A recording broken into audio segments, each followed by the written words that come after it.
Maayong adlaw sa tanan, ako si Rosemary Paredes sa inyong kauban sa Selfie Balita. Aniya kita karon sa Mindanao Civic Center Stadium tubod Lanao del Norte, diin gipahigayon ang makalingaw ug mabulukon na Sagayan Festival alang sa selebrasyon sa 66 na araw ng Lanao del Norte.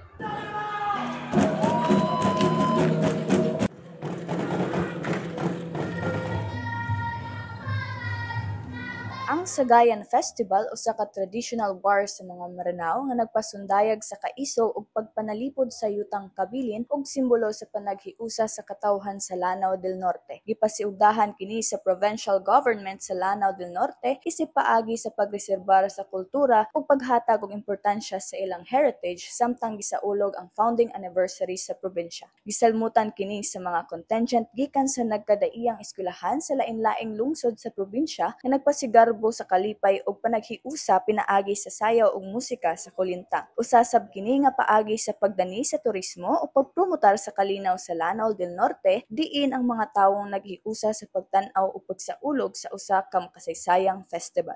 Gikan diri sa tubod Lanao del Norte, ako si Rosemary Paredes sa Philippine Information Agency, Iligan City, Lanao del Norte, nagdala sa istorya sa katawhan para sa katawhan. Ako ang inyong kauban sa Selfie Balita.